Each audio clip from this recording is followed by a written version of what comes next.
Hello and welcome to the fourth edition to Questions and Answers, and I am your host, Panyo Bahasa, and that's one of the few attempts I've ever made to pronounce my name correctly.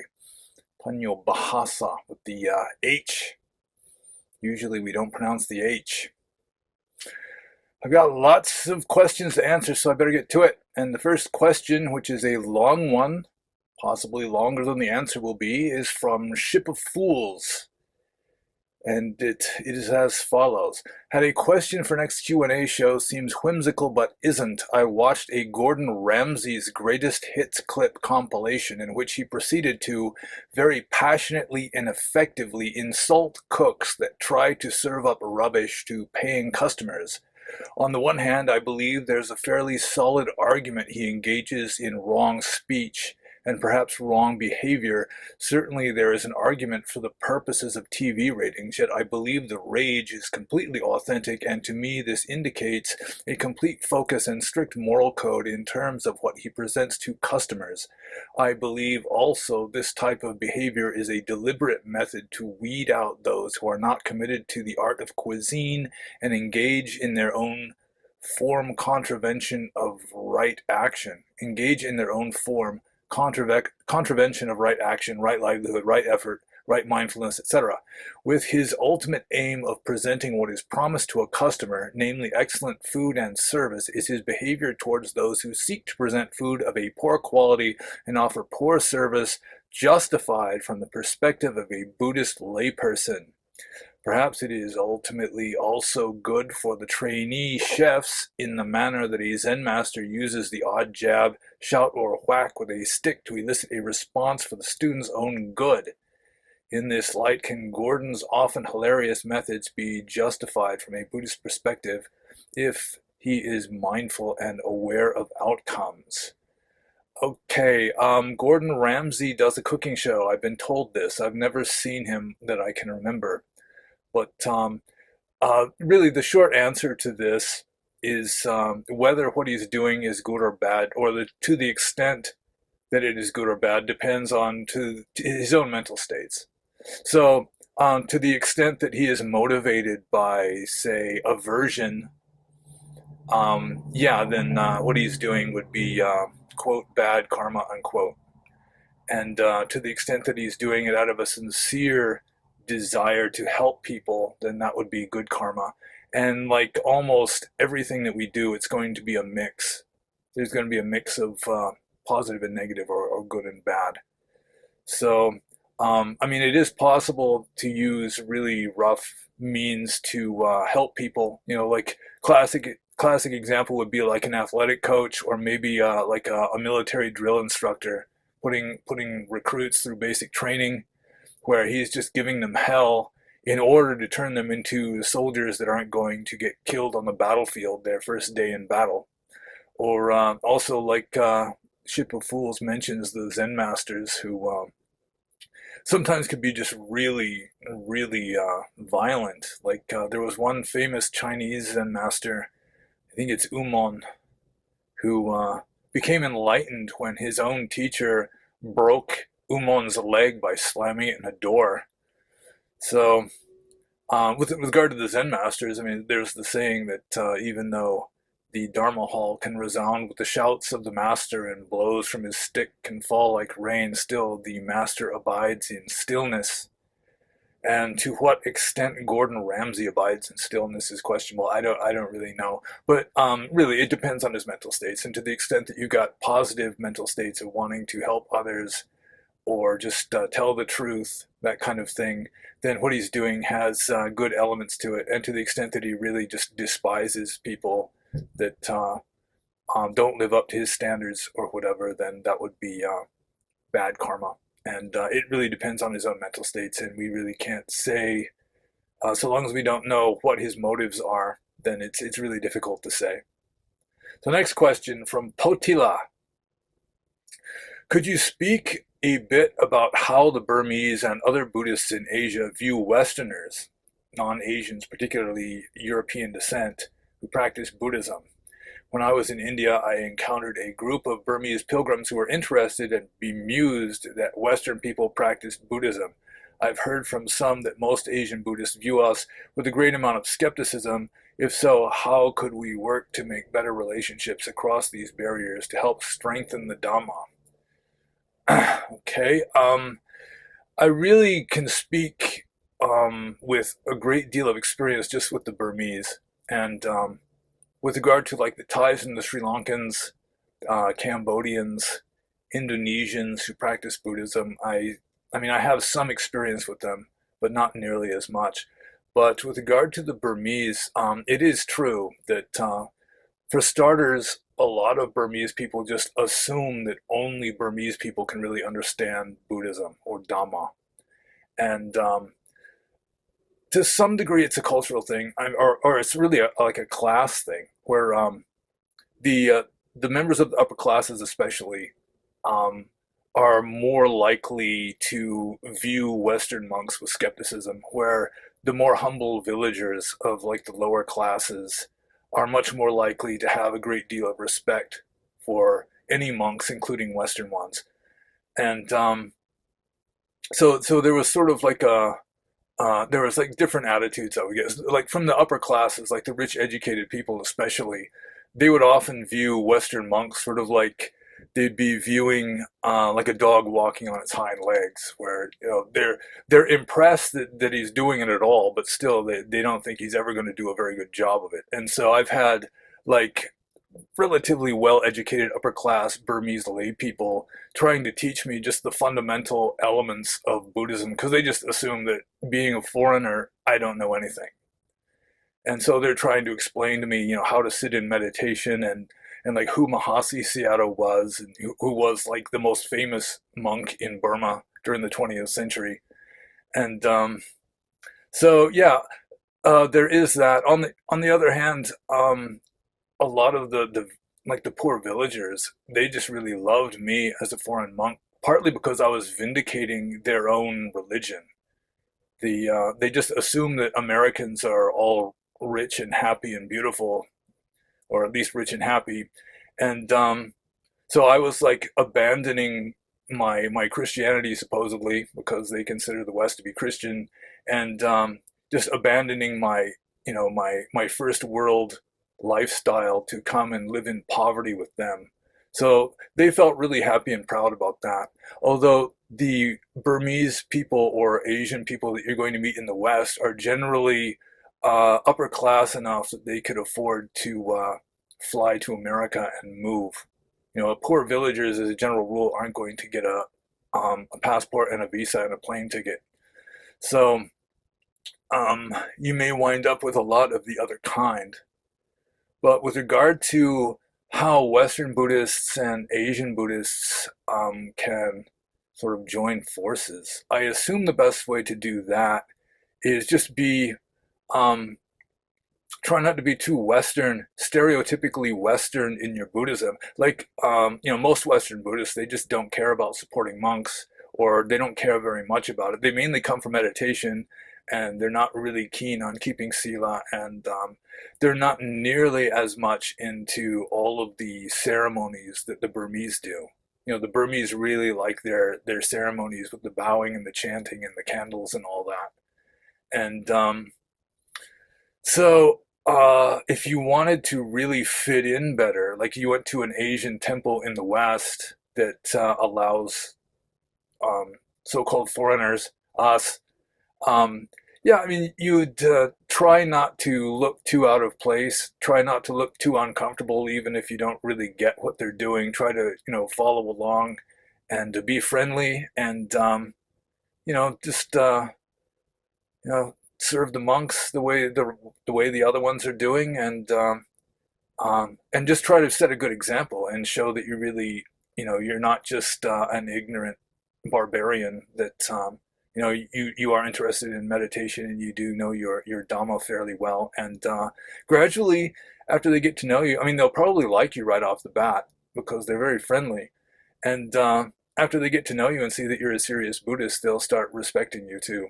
So I assume that would be the way to do it. Although if you really do want to spend time at Asian temples and so forth, you're going to be exposing yourself to a lot of aspects of traditional Buddhism in the East that Westerners really generally don't have much use for. You know, like all the ceremonies and the chanting and stuff. So see, I wonder if I answered everything here. Okay. See, I have more in common. Okay, so I think I answered that. Okay, next question, also from Potila. In your video of July 2nd, 2016, The Four Kinds of Theravada in the West, you appear more optimistic about sharing the Dhamma with Westerners. Your recent videos come across as more black-pilled or perhaps more cynical as to the state of Buddhism in the West and its future. Do you think that establishing authentic Dhamma in the West is possible at this point? If so, what are the real-world steps to make that happen? Yeah, in 2016, maybe I was a little more optimistic about um, monkhood in the West. That was back before I was aware of a lot of the Western monks essentially selling out to like social justice, cultural Marxism stuff. And I've also had 5 more years of living, well, not the whole time living in the West, but a few more years living in the West since then. And yeah, just living as a monk in the West, um, it's like in a way, it's an obstacle to um, to spreading Dhamma. There's another question lower down where I'll address this a little better, I hope.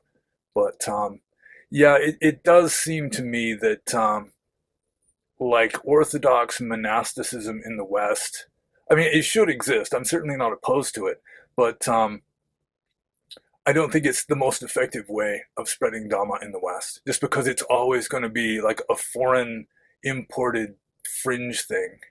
You know, I don't see it going mainstream. And it's not even supposed to go mainstream, really. I mean, renouncing the world just doesn't go mainstream. Supporting renunciants in the West, I don't see that as going mainstream either. In fact, even like dana or generosity is sort of being um, outmoded because people just see it more and more as just the responsibility of a socialized government to support the poor. And so generosity is gradually being phased out to some degree, to a large degree in the West, just because people will just say, well, why don't you just go on food stamps and get your food that way? Why should people have to bother to come and bring you food every morning? You know, people are busy. They got work to go to and all that. So yeah, there's definitely going to have to be some kind of compromise, I think, between ancient India and 21st century West. But I think I'll get a little more to on that issue later. Let's see. Do you think that establishing authentic Dhamma in the West is possible at this point? Um, yeah, I think one way to establish authentic Dhamma is to um, remove uh, the ancient Indian stuff that is cultural and doesn't fit the culture in the West. And that's going to involve some deviation from just strict Orthodox Theravada, which is just designed for the Ganges Valley of northern India 2,500 years ago. So yeah, I think I'll speak more on this a little later because there's another question kind of along these lines. So I hope I answered that one well enough. Um, Next is from Average Dad, who I keep thinking it's maybe Average Dude, but it's spelled Average Dad. Okay. Could you share for us which early texts deem existence and non-existence as illusory? Could help me learn more of early Buddhism. Existence and non-existence as illusory. Um, let's see. For starters, there's a very ancient text called the Kalaha Vivara Sutta of the Sutta Nipata, which states that existence and non-existence are conditioned by phassa, usually translated as contact, although it might be more accurately rendered as something like stimulation. So if existence and non-existence are the result of essentially a mental state, like mental stimulation, then the implication is that they're both conceptual. They're not really rooted in ultimate reality. They're just conditioned on mental states.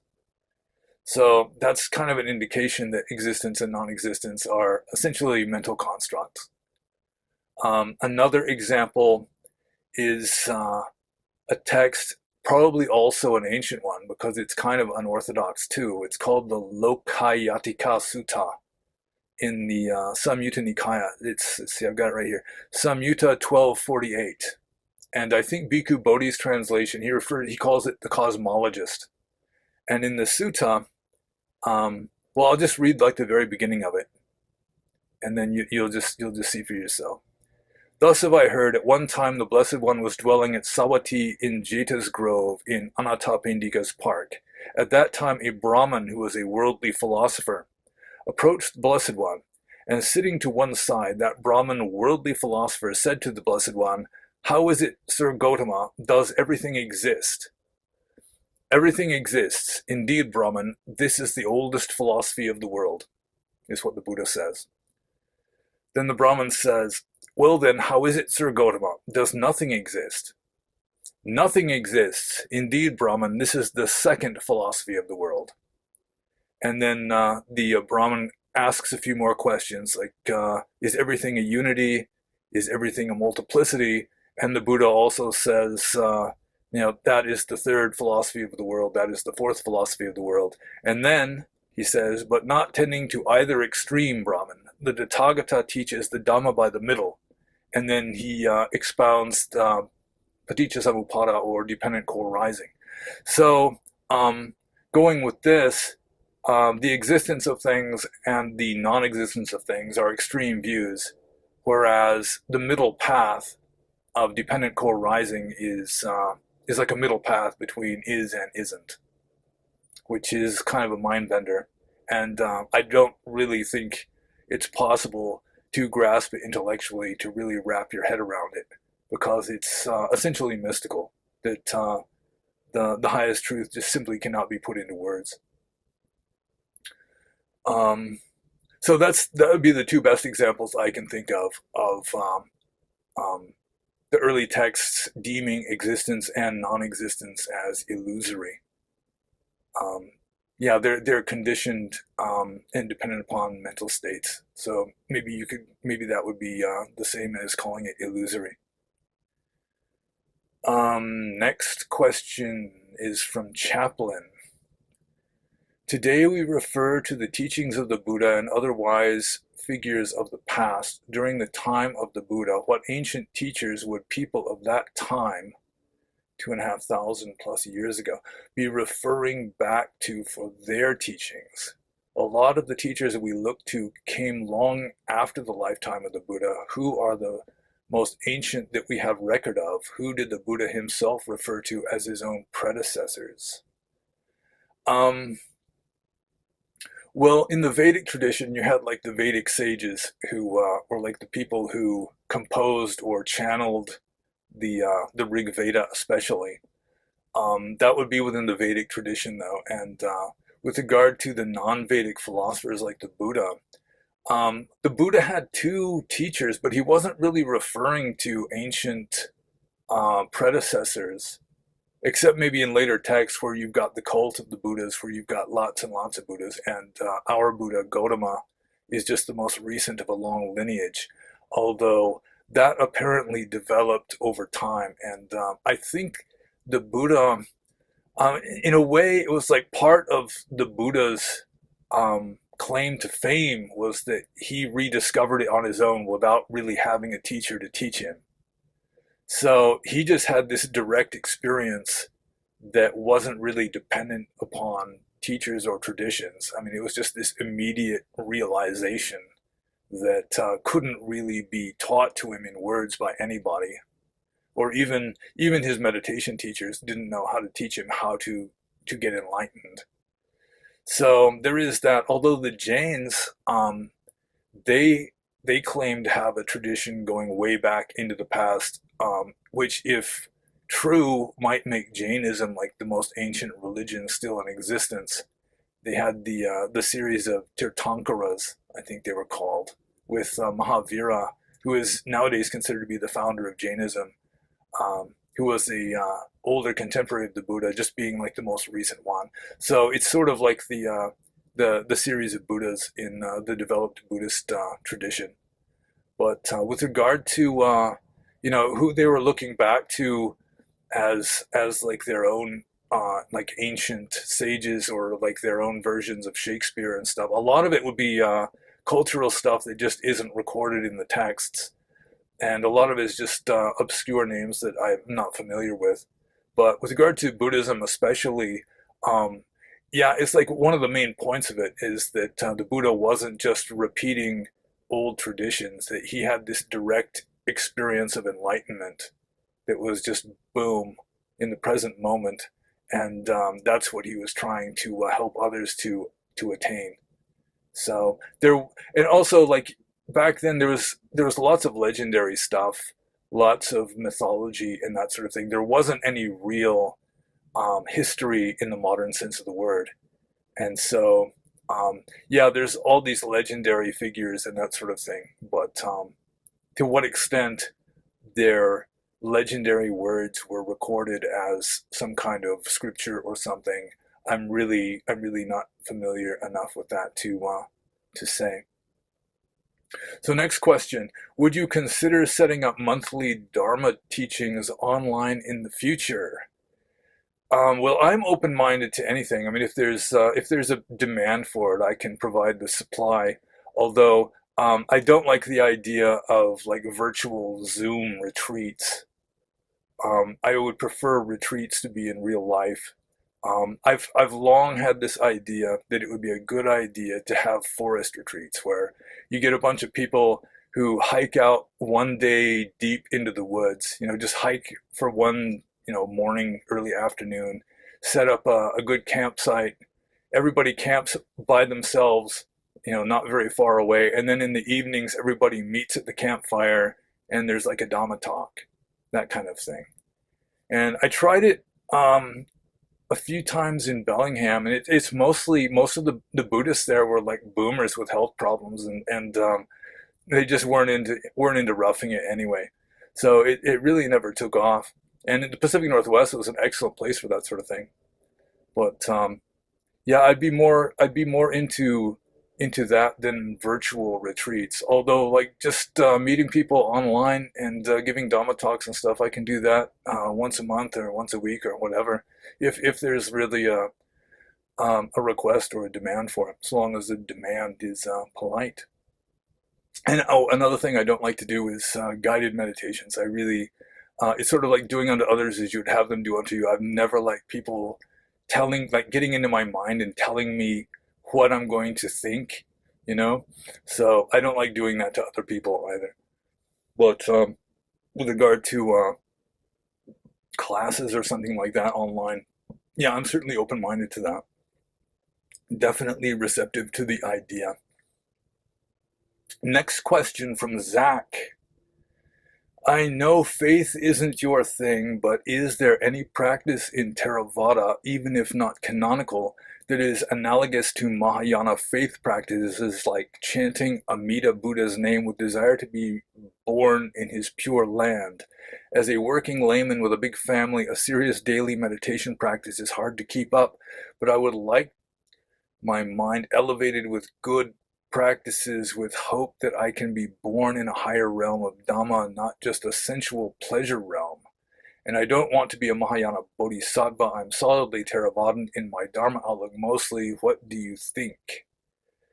Well, there's all sorts of chanting that Theravadanists can do. You can chant the Metta Sutta, that sort of thing. And with regard to getting a good rebirth, from the Theravadan point of view, it's not so much through chanting, praying.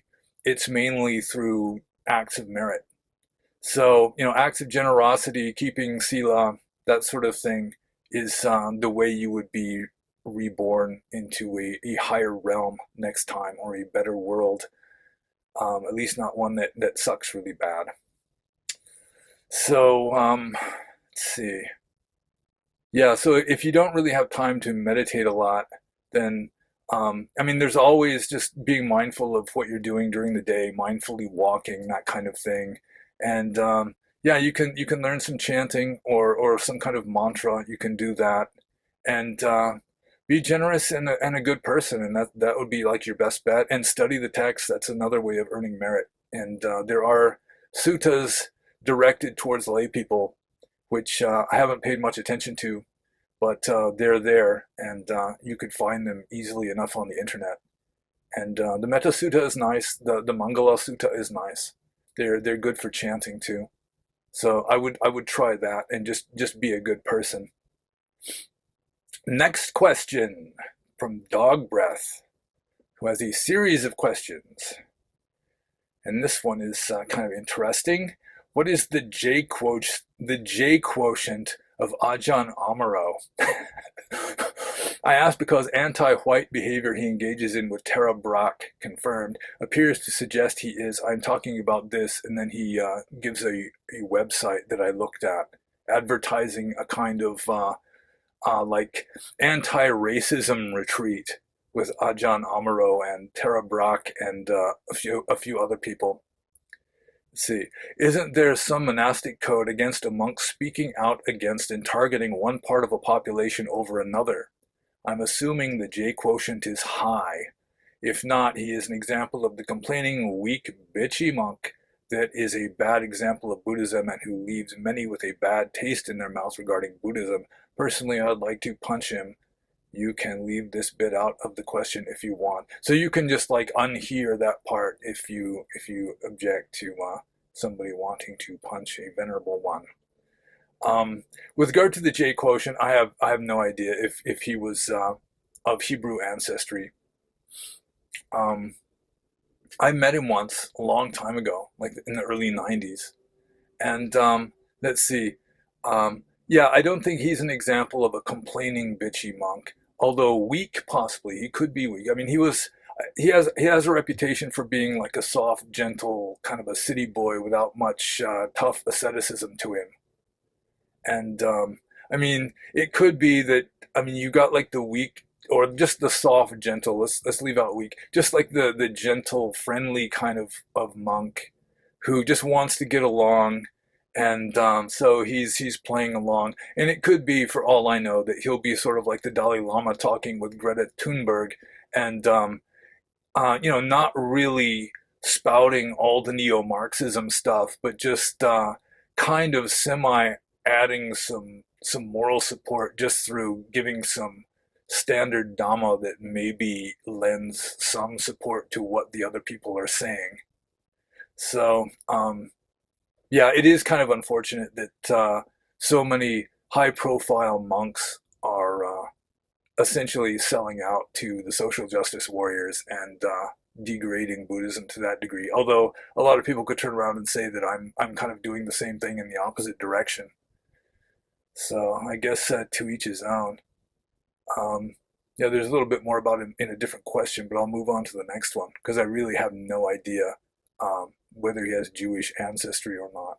But still, I mean, it's like the the Hebrew ethnicity aspect of it largely becomes irrelevant because anybody who's drunk the Kool-Aid is just as bad. Okay, another question. You said in a recent video that you weren't sure that monastic life was for you anymore. Were you joking or serious? You stated you preferred freedom. What does freedom look like to you? I ask because I think many people look at you and think you have the freedom already. For myself, I can say there is no freedom in working 40 plus hours a week just to pay a mortgage, hydro, phone, internet, and at the end of it all, have what little cash is left go on the kids, or in my case, the dogs. I certainly would like to find some freedom. Okay, well, for starters, I mean, obviously, it's like if you consider lack of freedom to be working 40 plus hours a week to pay mortgage, hydro, phone, internet, and have what little cash is left go on kids or dogs. I mean, then if that is lack of freedom, then you would be free in a maximum security prison cell because you wouldn't have to work for a living. Everything is just provided for you. And so, I mean, if you would call being in prison freedom, then yeah, I don't know what to tell you. And being a monk kind of is that way. It's like you have freedom of mind because you don't have to direct your mental energy towards like the job, you know, whatever it is, flipping burgers or whatever, dealing with irate customers. Um, so yeah, let's see. I don't know where to go with this. Let's see. Um, yeah, I mean, freedom of mind is really the main thing. But still there is like freedom of action. And in Burma or like an Asian or a Buddhist country, um, I had quite a lot of like physical freedom. You know, I could just wander around if I could take the heat, and if I didn't like one place, I could just move to another place. And the people knew about rules of monastic discipline anywhere. I mean, I could go anywhere so long as there were Buddhist people there. And, you know, I could just take my bowl in the morning and walk through a village and people would put food in my bowl and I could live for nothing. You know, life was free, which is the way it's supposed to be for a monk. But in the West, it doesn't work that way. In the West, everything costs money for starters. You can't just wander around and sleep under trees very easily. And you take your bowl and walk for alms. You may have your bowl be empty no matter how far you walk. I've heard that some of the Ajahn Chah monks can do it. Sometimes they'll make friends with people or they'll stand near a grocery store or something. Maybe that would work. But um, like I said before, the rules of monastic discipline are designed for ancient India. And like a strict monk isn't allowed even to feed himself. He's not allowed to handle money. And so um, if I'm supported by Asian people in the West, you know, I can just stay in one place and they'll bring me my food if I insist, which is the way it's been working here. Otherwise, the monks would cook their own food a lot of the time, but they have learned that I won't eat it if they do. So, you know, lay people, you know, they got work to do. They don't. I've had people that were like my supporters when I was in Bellingham, like Western people, just flat out ask me, why don't you just drop out and get a job? Because they just don't see the point of it. They don't see the point of monasticism. They just consider it to be ridiculous inconveniences that a monk isn't allowed to store food overnight or cook his own food, that people have to come every morning and hand food to the monk so that he can eat it. And you know, anything that costs money, the monks are not allowed to do. And so yeah, that's one reason why Dhamma in the West has this handicap, is that either if you're a strict monk, I mean, it's like being a potted plant that can't live outside naturally. It has to live inside in this protected environment with people taking care of it.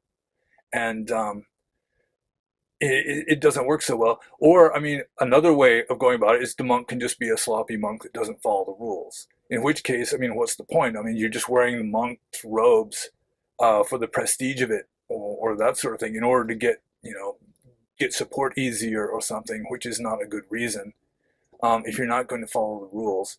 And so yeah, I've been in this kind of position for quite a while, and yeah, for years I've had the idea of finding some kind of compromise. You know, just still living like a minimalist existence. You know, and not being completely caught up in samsara, but still being able to feed myself to handle a little bit of money. I don't think I would ever be rich even if I started handling the stuff. So yeah, there is. That actually is my plan. I shouldn't be making any big announcements as of yet, but yeah, I am looking for a better way of existing as a Buddhist in the West. And I've already got plans, and I'll let people know of my plans in a few weeks probably. So let's see. Next question. It says last one, but then he asks more after this. What action can be taken and who should start the ball rolling in order to counter the publicity of the self-flagellating Ajahn Amaro and his tribal cohorts are garnering for their cause? They have the upper hand because they are organized and taking action. Meanwhile, there is little to present an alternate or correct view. How and with whom can we become engaged Buddhists? Well, not all monks have sold out. I'm not sure about Ajahn Tanisaro down around San Diego. Um, I I would be surprised if he has sold out to the cultural Marxists. Um, the monks, like in the Ajahn Chah tradition, their main place is Abhayagiri, which is just a stone's throw from Spirit Rock. So yeah, they're like in the infection zone. So, um, but I mean, like a strict traditionalist or orthodox Buddhist, he's got the suttas backing him up. I mean, all you have to do is just follow the suttas, and you're going to be doing well.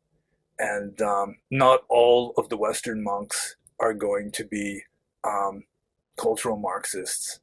And like a lot of the Asian monks, they're just clueless about political correctness and that sort of thing. They don't really care about it, other than the ones that are like being missionaries. And that's the problem is like if you're a missionary, you can't just go around insulting most of the people you're trying to convert. And most of the people in the West who consider themselves to be Buddhists or who are interested in Buddhism tend to lean leftwards. And so somebody like me just bluntly stating, just stating my opinions, yeah, I think I'd have the average congregation of Western Buddhists just fit to be tied. You know, I might just get screamed out of the Dharma hall or something. So I think the best route to take is sort of like Evola's riding the tiger. I mean, you just be a strict Buddhist. I mean, really, the important thing is your own practice in your own mental states. You can't really care too much about the mental states of other people. So, yeah, you mind your own garden. It's like you are a good Buddhist, and that's really the main point. That's the main thing, is to do your best on your own. And if you can help others, that's great. And but I mean, if the important thing is just to mind your own practice and to practice strictly in accordance with your own conscience and everything, your own understanding of Dhamma, and that would be good enough. And being an engaged Buddhist, so like a socially engaged one, um, is kind of superfluous or peripheral. I mean, it shouldn't be the main point. If you can come up with some way of doing that, finding a strict Western monk, and there are some out there, just like a conservative, right-leaning Western monk, or just a traditionalist who doesn't give a damn about politics, who's just following the text strictly as he can. Um, yeah, find a monk like that, and they are out there. And if you can't find a monk like that, I mean, you still got the Dhamma as your teacher. You still got the texts, and there are ways you can network with other Buddhists, even though they might be all over the world, very thinly scattered, but we are out there. Okay, next question. Could you please give a brief summary, bullet points, he says, of the main points of the Buddha's teaching from those texts that can be ascribed to him?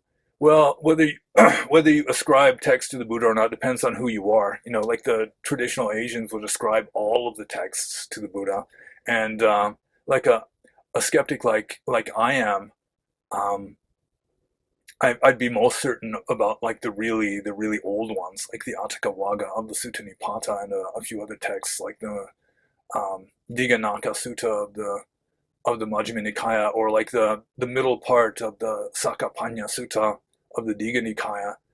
Those look like they're really archaic.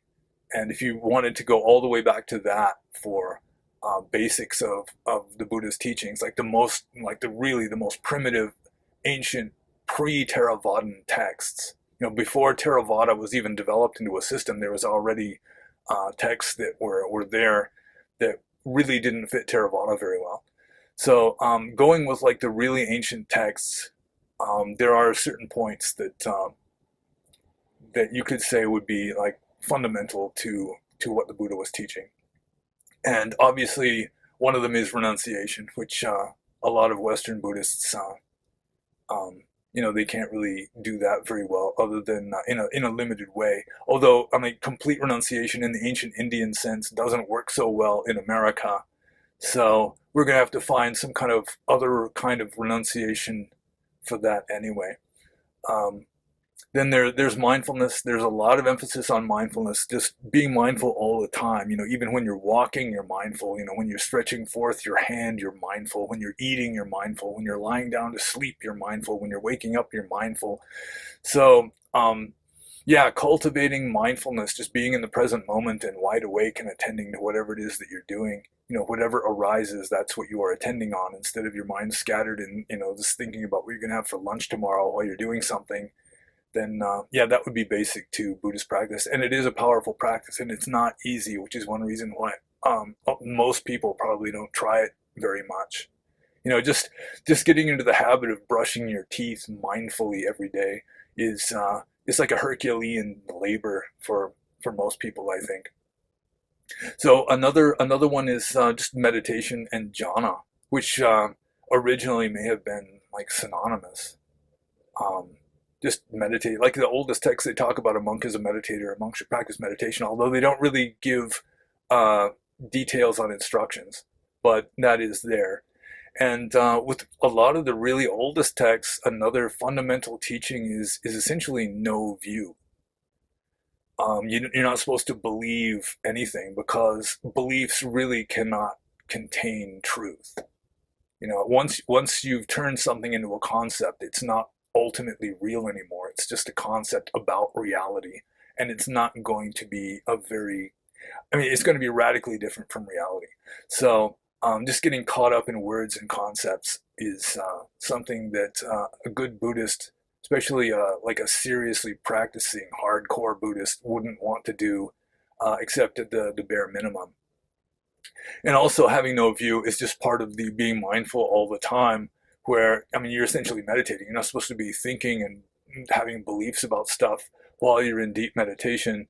And so just keeping your mind relatively clear all the time just allows reality to shine through, rather than you cooking up ideas about reality.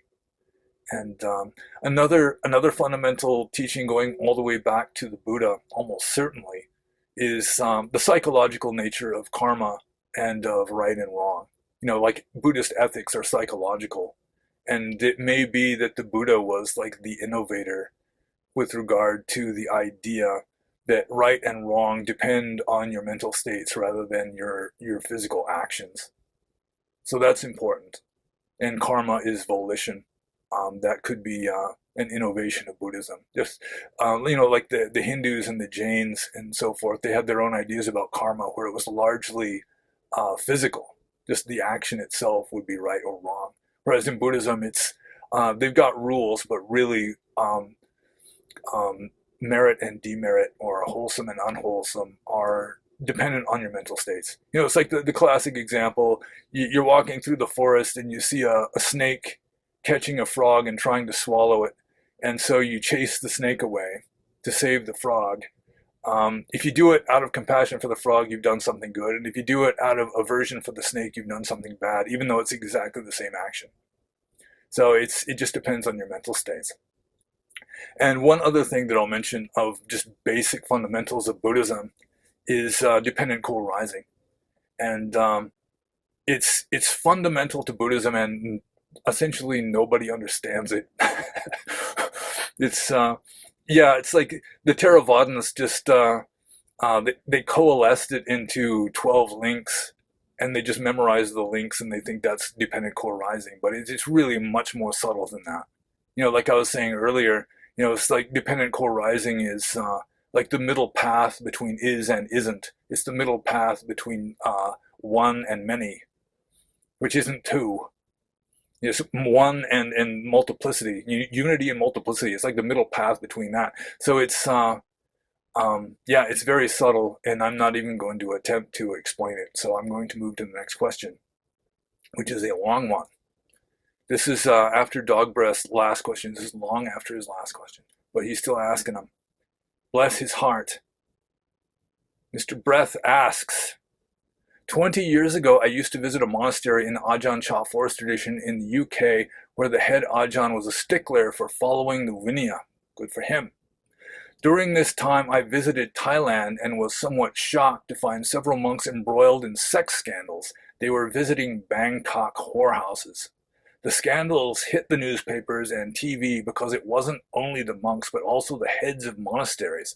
I was told there was a big scandal every couple of years and then it would blow over until the next one.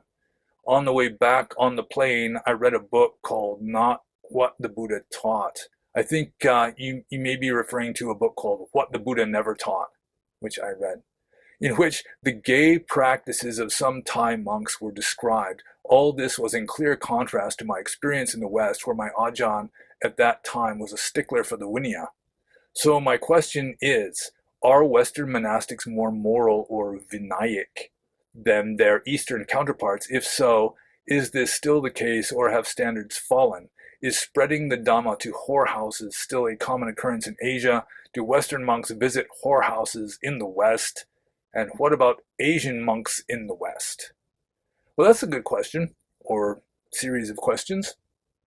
With regard to Western monks being stricter than Asian monks, yes, as a general rule, Western monks tend to be stricter than Asian monks. For example, with regard to handling money, in Burma, maybe 2% of monks don't handle money, even though it's strictly prohibited.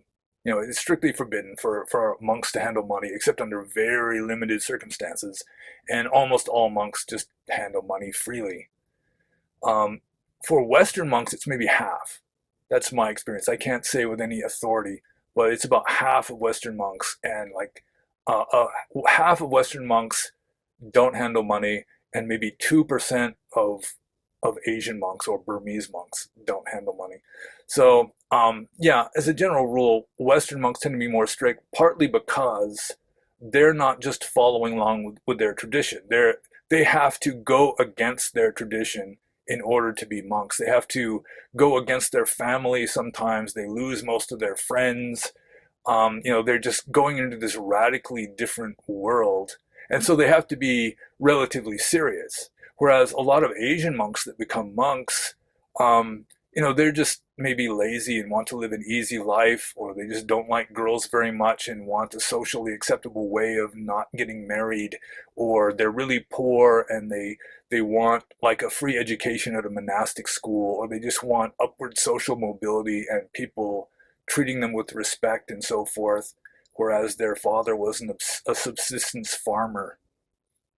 So yeah, so it's like an Asian monk is going along with his tradition, and the tradition is rather corrupt and like popularized. I mean, when people get control of something, you know, they're going to bring it down to the level of their own defilements, and that's just the way it is. Anything that goes mainstream is going to be corrupt, as a general rule. So yeah, that is true that Western monks, as a general rule, tend to be more serious. Although a few Asian monks, they still have like the medieval, just stainless steel faith, and they can be very saintly and very advanced. That's one advantage they've got. They've got no doubts. Whereas Westerners, you know, we've been exposed to all these different points of view, and we've got a certain skepticism and lukewarmness that a lot of the more serious type of Asian monks that stay out in the forest or whatever, yeah, they don't have the same problems as us. So there is that. And let's see, with regard to Asian monks visiting whorehouses, there was one case. This was a long time ago. Ajahn Yantra Amaro, who was a famous Thai monk, and he was doing tours and giving talks. He had books published and everything. And then it turned out that he was ordering call girls in Australia. He went to give a talk in Australia, and he was having call girls come to his hotel room, and he was paying with his credit card. So when he got back to Thailand, he was defrocked by the government. They even had the credit card receipts and everything as proof that he was messing around with prostitutes. And then he dropped out of the picture. And then a few years later, I heard that he was in like prison in America for like visa fraud. He had like a counterfeit visa or a counterfeit passport or something. He entered America with that. And then a little later, he was apparently still pretending like he was a monk, but then he was like going to discos or something in the evening, like wearing a toupee and layman's clothing. And then he got in a car wreck and when he was drunk and killed somebody or something. And it was just all kinds of stuff like that. Some of it happening in the West. So, I mean, it can happen, although um, visiting whorehouses, I assume, is very rare. I've been hanging out with monks for 30 years, and yeah, I mean, every once in a while you hear like a rumor of something like that happening, but I've never had any uh, close at hand experience with monks that were that rotten or that corrupt. And if they're messing around with prostitutes, technically speaking, they're not even really monks anymore. They're just automatically excommunicated. So, um, but yeah, I mean, the main gist of the question is that Western monks um, they do tend to be stricter on average, just because they have to be more serious in order to become monks, because they're going against everything by doing so. And there is a certain amount of corruption. Monks are human, and some monks become monks for not the best reasons, and so you're going to have just rascals and scoundrels and that sort of thing. But as a general rule, monks tend to be pretty good. I mean, even if they don't follow the rules strictly, they tend to be good people. As a general rule, that's my experience. So next question, or series of questions from Mr. Breath. Various branches of cognitive science have demonstrated that we can be profoundly misled in our subjective interpretation of an experience. For example, when you look around, it appears as though you're seeing things the whole time, but this isn't the case because the visual stream is effectively blank during a saccade, whatever that means, where your eyes jump from one local target to another. Cognitive science suggests almost every report of introspection is likely to be misleading. Meditation is a first-person experience, but given the scale of error regarding our own subjective interpretations of our experiences and those of others, A, cognitive science suggests almost every report of introspection is likely to be misleading. What is the Buddhist response to this? B, cognitive science suggests almost every report of introspection is likely to be misleading. So what value is there in laying out stages on the path, for example, the jhanas? And C, given the above, what value should we give to our own experiences of meditation, and what value should we give to someone else's report of their meditation experiences from the Buddhist perspective? Okay, well, cognitive science is nice. I was very interested in cognitive science, and then it kind of got shot down because it's politically incorrect. So, um, with regard to the idea that cognitive science suggests almost every report of introspection is likely to be misleading, it is true. I mean, you can be misled easily, but then again, like a serious meditator, like a meditation master, he's going to be way beyond a cognitive scientist with regard to knowledge of how the mind works. The cognitive science will have all kinds of really interesting data, and he'll have like a conceptual understanding of certain things, whereas the meditation master will simply understand. He will just know consciousness. And it's interesting that this morning somebody sent me a poem by St. John of the Cross. It's my favorite poem by him, where he's talking about a meditative experience that he had. It's like an experience of high contemplation, which would be like jhana. And one of the lines in the poem says, "Wise men disputing can never overthrow it." That it doesn't matter. I mean, it's like once you have one of these experiences, like a deep mystical experience, just like an insight experience, then yeah, all the cognitive scientists in the world saying, "Oh, that's just your brain misfiring or something," it doesn't count for anything. Um, like Also in William James, the varieties of religious experience, which I recommend to anybody who wants to understand the religious mind. He has one or two chapters on mysticism, and he says a mystical state has two two qualities. One quality is that the person who has the experience has absolutely no doubt that it is more real, or at least as real, as his ordinary waking state. And the second quality is that it has persuasive power only on the person who has it. I mean, just the idea that I had a mystical experience and I go around telling other people, then obviously I tell a cognitive science and he's just going to say your introspection is likely to be misleading. But once you've really had deep meditative states, if you're doing your meditation right, and not just clinging to the significance that you think it has, where I mean, like if you're really doing meditation well, then any kind of concept that arises, you don't get sucked into it. Like even Saint John of the Cross, he was a meditation master, even though he was a Catholic. He's saying, even if you see God, just dismiss it. You hear the voice of the Virgin Mary, just dismiss it. Just even if it seems like it's like divine, that's not the point. The point is to just make your mind clear. And so you're trying to clear your mind of anything that could be interpreted in any way, anyhow. So, I mean, cognitive science is very nice, and I've met a lot of people who've just been completely misled by their own experiences. You just have a weird experience, you just jump to the conclusion that you're an aria or something. Then, yeah, but I mean, still, even though there's like a very low success rate or a very low accuracy rate with regard to having these higher experiences, there's all kinds of junk experiences that are misinterpreted and so forth. Still, even if your odds are only 2% of really having uh, like higher consciousness, then you're still better off than just going along with the cognitive scientists who have almost a 0% chance of attaining higher consciousness, unless it just happens to them accidentally. They have some kind of crisis or something that just slams them into a higher state of consciousness. Then maybe they'll stop saying, well, your introspection is likely to be misleading. Um, what value is there in laying out stages on the path? Well, I mean, with regard to the jhanas, originally the jhanas, in my opinion, were probably just like the four different levels of meditation, where, the lowest level you're still thinking, and the second level you're not thinking anymore. And then, the next level above that is more refined until finally you get to the highest level. There's like characteristics with regard to, each level. And I don't want to get into those, but still, it's relatively straightforward.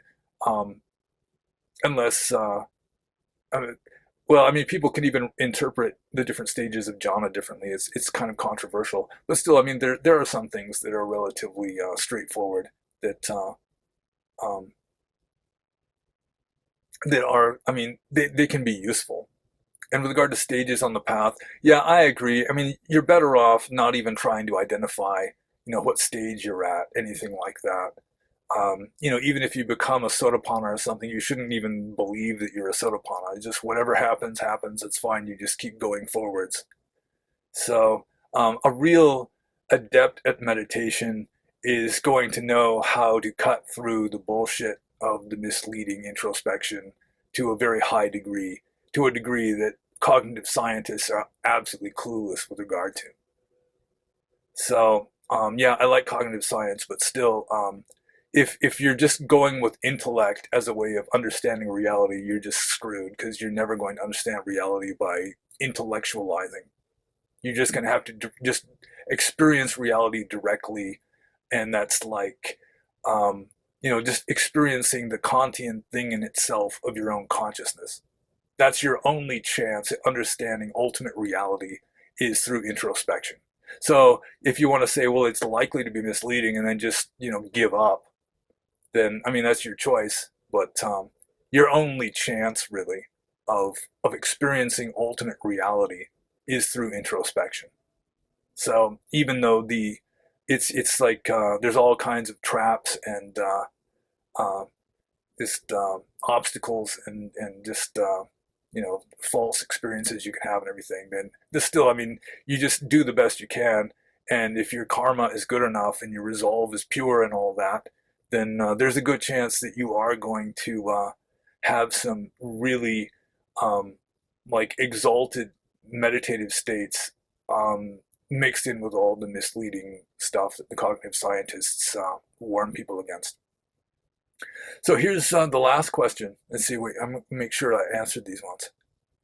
With regard to someone else's report of their meditative experiences, yeah, it just doesn't even matter. If it's your teacher and you trust them, excuse me, then yeah, I mean, you should listen to them, obviously. And anybody who's telling you about meditative experiences, I mean, at least you should listen. But yeah, you shouldn't just say, oh, my golly, that person is an Arya because they say that they experienced this or something. Then no, I mean, really all that matters to you is your own states. So, but even your own states, you shouldn't be trying to interpret. I mean, you just meditate the best you can and don't try to analyze it very much. You know, don't try to say, "Oh, I've reached stage X or whatever," because yeah, chances are you're wrong. But still, you just do the best you can, and by not interpreting it, not imposing significance upon it, you're much less likely to be misled. You get misled by giving false interpretations. So just don't interpret it. You just meditate and don't interpret it. And that's going to keep you safe most of the time. So next question. If there's still time for questions, here's one regarding metta. What does metta mean?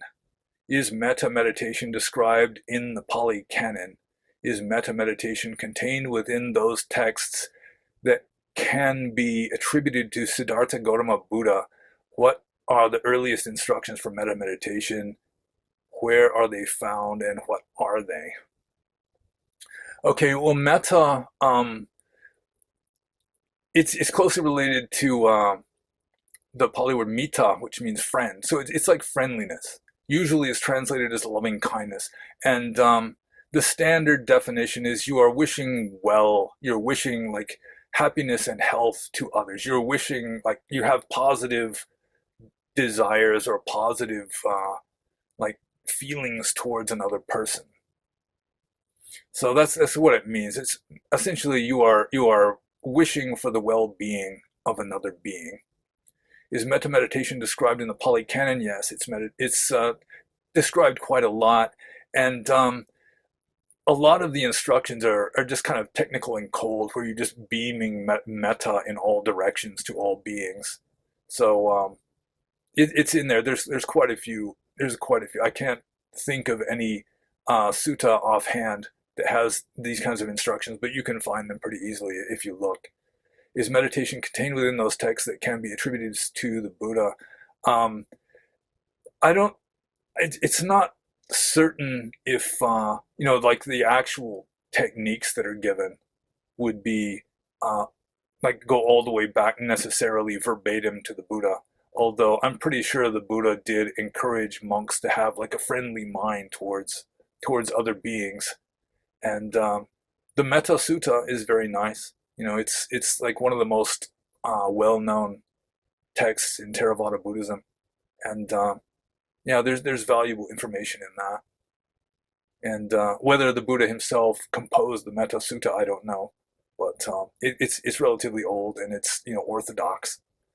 What are the earliest instructions for metta meditation? Where are they found and what are they? Yeah, I really can't say what the earliest instructions would be other than just may all beings be well kind of stuff. So yeah, I'm no expert on metta. I used to joke to my one of my teachers that of all the paramis, of the 10 paramis of Theravada Buddhism, metta was my weakest one. So now we move on to Frank, who has some questions. Let's see. In some yoga traditions, they emphasize physical health coupled with their meditation practice as a means of attaining results.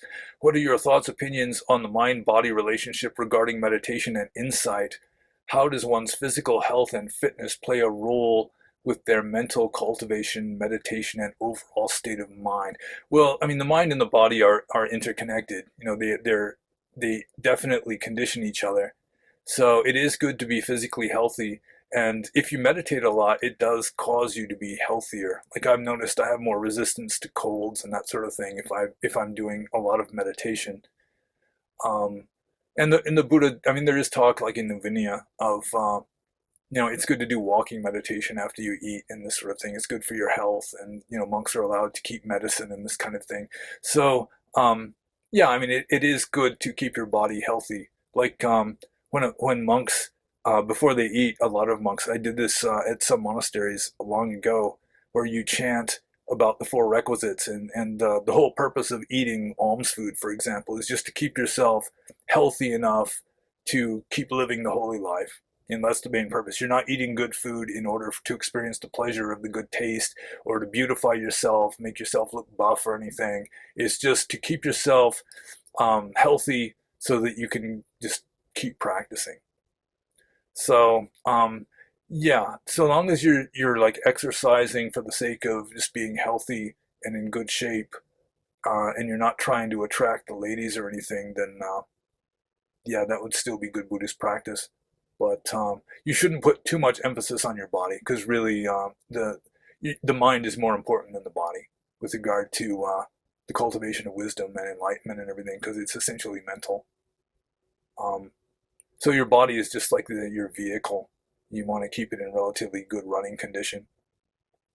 Next question. I have read that it was prophesied soon after Prince Siddhartha's birth that he would be either a wheel-turning monarch or a fully enlightened Buddha. As the Buddha, it is said that he turned the wheel of Dhamma, so in a way he was destined to become a wheel turner of some sort. Can you explain the difference of the wheels being turned in the two above mentioned life potentials?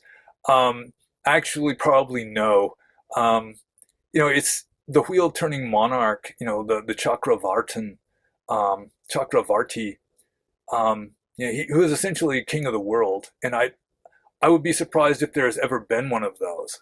And so it's all like legends, it's Indian mythology essentially. And there's supposedly a wheel that followed him around, that would just float in the air and follow him around, which may have been a corruption of some earlier sort of mythology, like the ancient horse sacrifices or whatever, where the king would turn like a horse loose, like a white horse, and wherever it wandered, he had to conquer it. It's just like it could be just a corruption of some ancient thing like that, where it doesn't really have any meaning other than like just the mythological floating wheel as just one of the things that a wheel turning monarch supposedly has. And I would be surprised if there ever really has been in real life a wheel turning monarch. So yeah, it's um, I don't know if there really is an answer. Next question. The Venerable Leticiato has a book titled The Manual of Light. In this book, he says that the light of Kamma is always in the universe, for if it weren't, there would be no means by which a bodhisattva could develop to his supreme state as a Buddha. What are your thoughts on this? He goes on to mention other lights that come only through the Buddha, Four Noble Truths and such, which make it possible for beings to reach Nibbana. He says that Hindus have the first light, and that this light is a worldly kind of light because while samsaric progress can be made through it, one relying on it alone cannot reach Nibbana. It was wondered if perhaps the wheel-turning monarch in my above question would be a highly refined being relying on this first light. By lights, I assume it just means like good things that help people towards Dhamma. And the light of Kamma is like a natural one because you can discover that or know about that even if Buddhism is extinct in the world. So in between dispensations, you can still know about Kamma. But other lights or things that are help people to become enlightened, only when there's Dhamma in the world and you have a Buddha or the recorded teachings of a Buddha teaching about them, like dependent core rising or something, then people can avail themselves of that. And yeah, Ledi Seattle, he was brilliant, a brilliant scholar. He was very Asian, and reading his manuals, it can be surreal sometimes. And he had the typically Burmese attitude that you're better off studying Abhidhamma than meditating, because um, if there's no dispensation of Buddhism in the world, you can't study Abhidhamma because there is no Abhidhamma, but anybody can meditate at any time. But yeah, I still think that meditation is better. You're probably better off not even studying Abhidhamma, except maybe just a little to know what it is that you can be skeptical of. Let's see. The wheel turning monarch, highly refined. Um, yeah, the wheel turning monarch. I don't know. It's like mythology, so I'm not even going to go there. I really can't say for sure. Next question. Can you explain the death to rebirth continuum? How does karma and mental states at the dying moment affect one's rebirth? Well, they say it's like your dying thought, your last mental state before you die is the most important one of your life because that's what determines, like the vector or the momentum going into your next life. So, yeah, in Theravada Buddhism, there can be no real gap in your other than just like the trillion gajillionth of a second in between flashes. So it's like your last rebirth or your last mental state in this existence, then you die. Then the very next moment, your karmic momentum has to reappear somewhere else. So in Theravada Buddhism, there's no real there's no gap. If let's say it's your karma to be reborn as a prince next time, and there's like a long waiting list for that because princes are pretty rare nowadays, then you'll just have to take some other kind of existence, maybe even like a higher spirit realm or something. That could be like the intermediate state, like the Bardo realms that the Tibetans talk about. It could just be sort of like a spirit existence that doesn't last very long before you then have an appropriate physical body to descend into or something. And that's probably not the best way to explain it, but because really all that migrates from one existence to the next is like your karmic momentum of your mind. And in Abhidhamma, they even say that your last thought before you die becomes like the nimitta or the sign of your subconscious mind, your bhavanga citta in your entire next lifetime. So let's say your last conscious thought is of your family before you die. Then your whole next life, when you're not thinking anything, when you're just in like this subconscious continuum, there's just going to be this picture of your family in your past life that's going to be there, kind of like the test pattern on TV sets back in the day.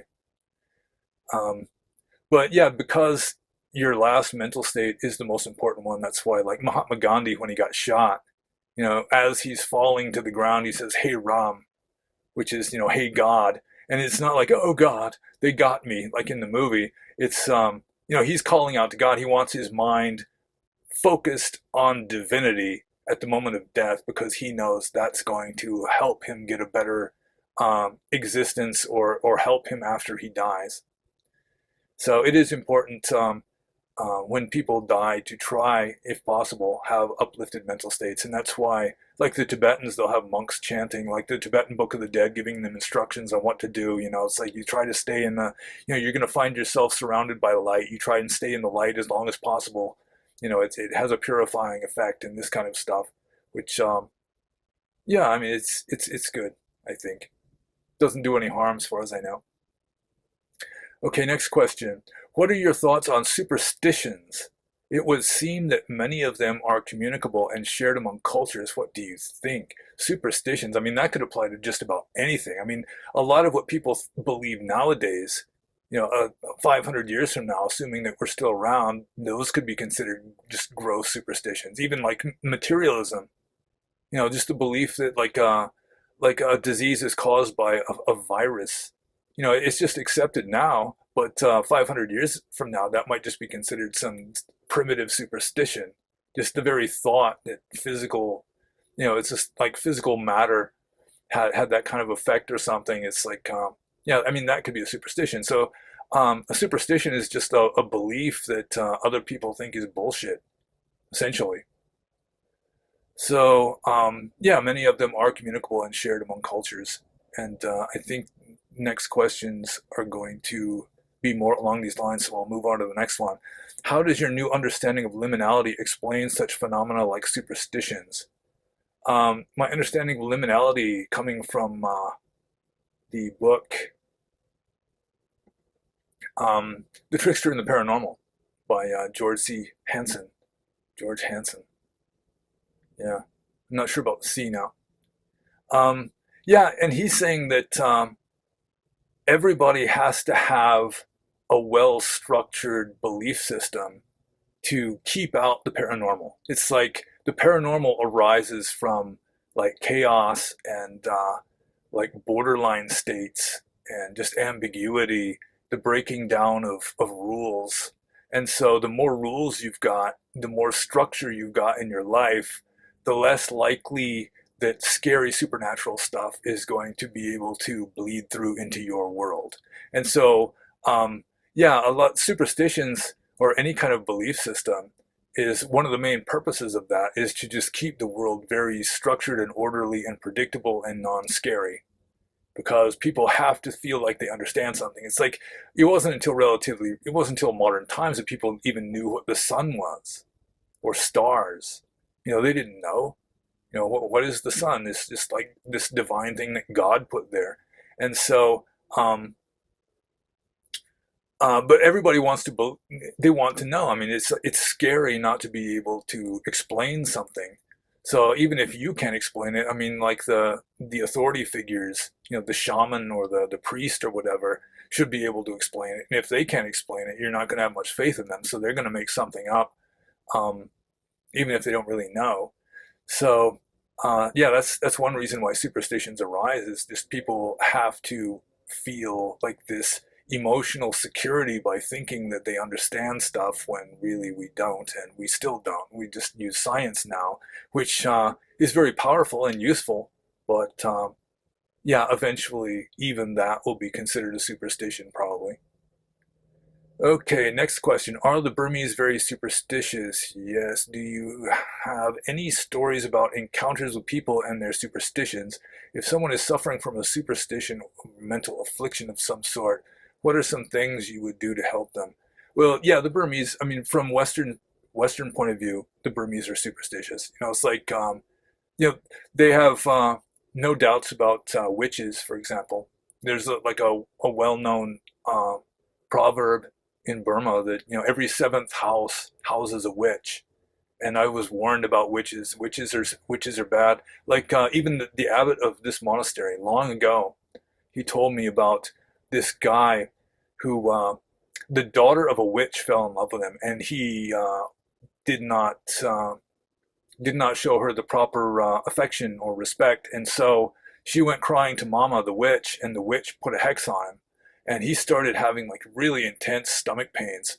And so bad that he wound up going to the hospital, and they x-rayed him, and they found a wooden shoe inside of his stomach, like a whole shoe that he couldn't possibly have even swallowed.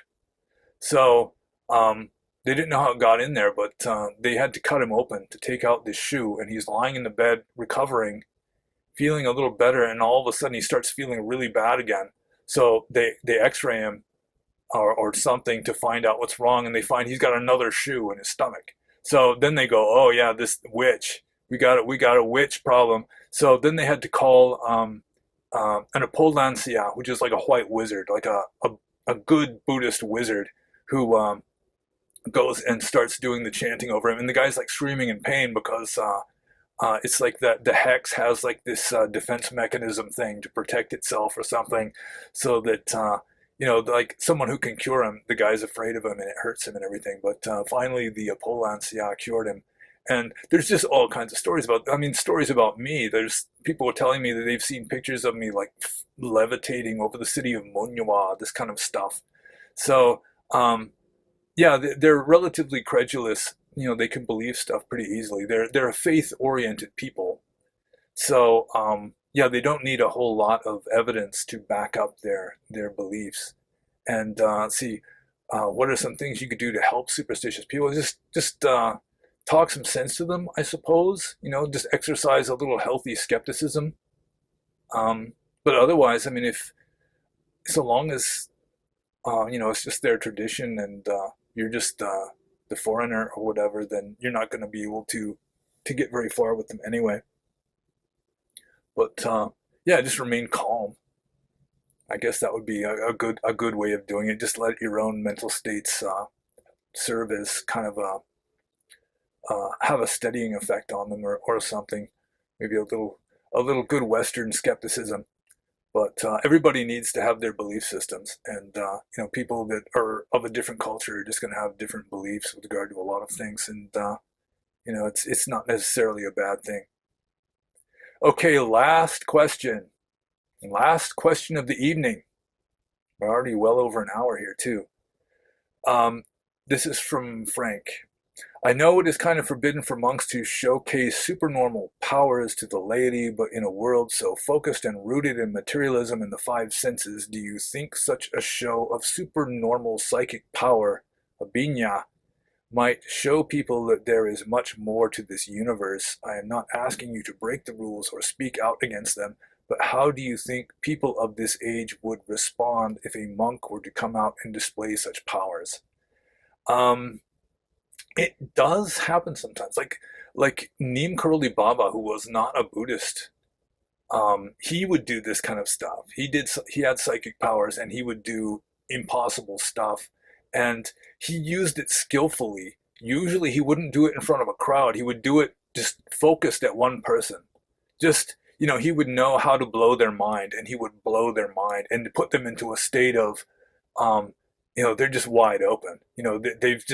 They've just had their belief system just shot down in flames. It's like what it should be completely impossible just happened to them. He just told them some deep secret that they've never told anybody. He just meets them, and he's telling them all this stuff that they'd never told anybody. And that happened with Ram Dass. It's where Ram Dass goes to visit Neem Karoli Baba for the first time, and they're just sitting around. It was probably their first day, Ram Dass's first day. He was still Richard Alpert at that time, and Maharaji tells him, "You were out under the stars last night." And at first, Ram Dass didn't even remember it. And he go, "Oh yeah, he went outside to pee in the middle of the night, and he was just looking up at the stars and thinking about his mother who had recently died of spleen cancer." So he's, yeah, I was out under the stars last night. And then Maharaji says, "You were thinking about your mother?" And Ram Dass says, "Yeah." And then Maharaji says, "She got very big in the belly before she died." And Ram Dass is like, "Yeah." And then Maharaji says in English, because usually he would speak Hindi through a translator, he says in English, "Spleen. She died of spleen." And Ram Dass knew there's no way that this guy should have known this stuff. And it was just, it just like shot down his concepts of how reality works, so that he was just like in this completely vulnerable state. And he just has like this breakdown and just starts crying. And that's sort of like how Maharaji would convert people sometimes, where he would just blow their mind until they're in this vulnerable state where they don't know, what's what. They don't know what reality is anymore. And then he would just gently, give them what they needed to know to help put them on a more spiritual path or whatever. And so that kind of thing, it can happen. Although, like, doing miracles in front of crowds,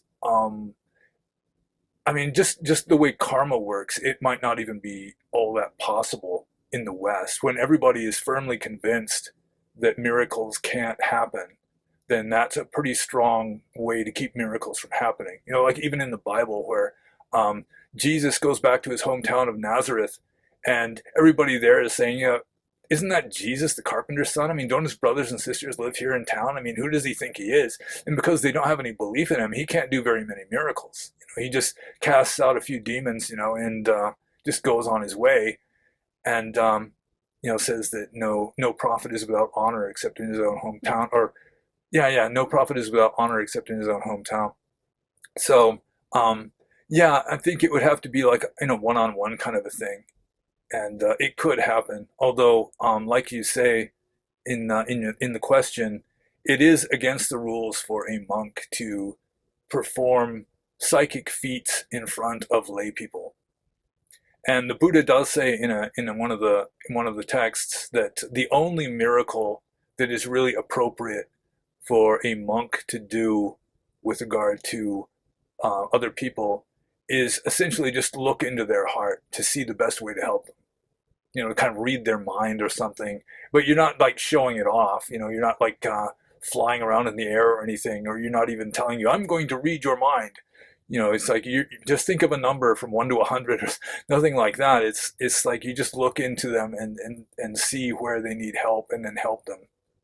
So yeah, I think that would be my answer to your question, and that is the last question, and so I'm done. And this is the longest one thus far. Got quite a few questions this time. So yeah, if you have any questions you want to ask, I can't promise that I'll give a good answer, but I'll do my best. And just include the question at the bottom of the video in the comments, or if I make an announcement on Subscribestar right before doing another one, then you can ask there also. And be happy and have a nice day. And good morning or good day or good night or whatever time you're watching this.